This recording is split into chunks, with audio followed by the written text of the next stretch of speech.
Well, Christmas time is over, and you may be feeling bloated. You might have been gaining some weight. You might be emotionally exhausted. You might be sleep deprived. All of these things are symptoms of Christmas postpartum.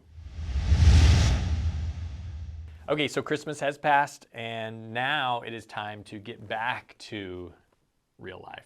And just as often happens when large life events come and go, there's a little bit of a postpartum response. Sometimes you get the Christmas blues. You might be singing Elvis Blue Christmas and Wham's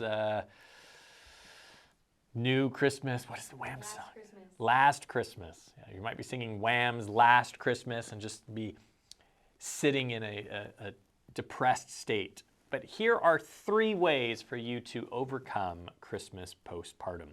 Number 1, you can start planning for next year. Right, so you might have some broken Christmas ornaments, Christmas decorations. You might have a lot of Christmas stuff out still. Take advantage of those sales of all the discounted Christmas decorations.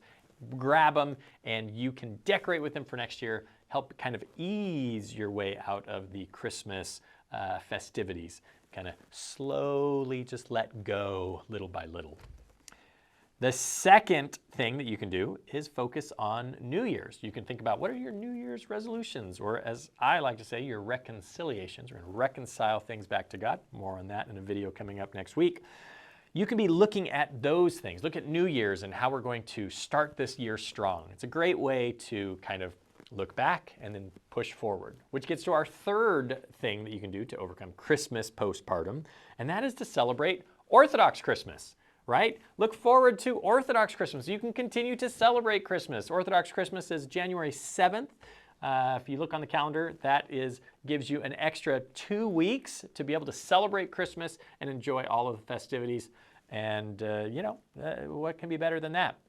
Now, of course, you'll have Orthodox Christmas postpartum, which, you only have a couple of options to deal with at that point, just 1 and 2.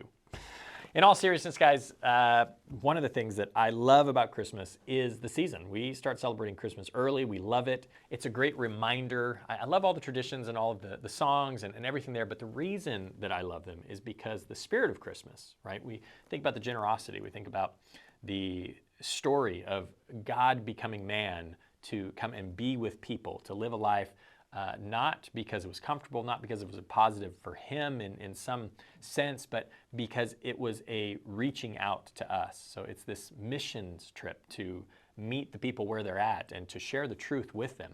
But he's also a martyr in that missions trip had a purpose, and it was to pay the price of sin. And these things, this spirit of Christmas, the generosity that we live out with one another, goes back to the generous spirit of Christ, the gifts that the wise men gave, at the birth of Christ, and these traditions that we have to remind us of that message.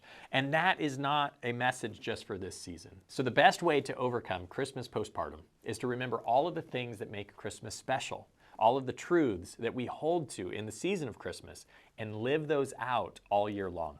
Because that's the whole purpose of Christmas. Christ came to us to share a message, and then he lived an entire life sharing that message. And we can do the same thing all year long.